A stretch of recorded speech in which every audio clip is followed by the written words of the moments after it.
atmosfera residência saudoso Francisco Guterres Luolo, nebe localiza e farol, dadang ne emamai na konu líder política, veterano resistência, inclui povo que a comunidade Sira, mai hato sentido condolência profunda ba família saudoso,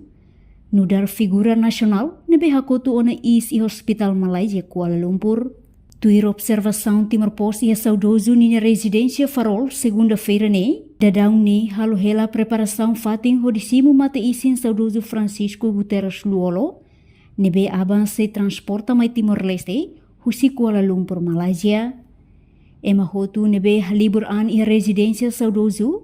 líder político Sira, veterano Sira no povo babai Sira, na kono ho sentimento tristeza o falecimento figura nacional saudoso Luolo, movimento preparação haneção husi parte trânsito, assegura dalam protocolo, husi direção Pantai Kelapa Batu iha cruzamento Bebora,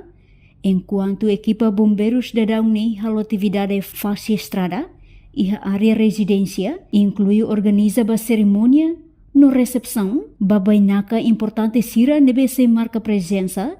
e loron Sira tuirmai, quando mate isin saudoso nia tomai Timor, Francisco Guterres Luolo mak figura central e a luta libertação nacional,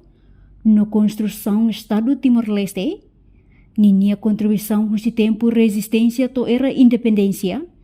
halo nia sa símbolo unidade, sacrifício no liderança, no iha observação e residência farol, haturu, ema bara continua tama nosa e residência saudoso niang, onde expressa sentimento de solidariedade no respeito à família enlutada, a atmosfera reflete sentimento coletivo nação niang,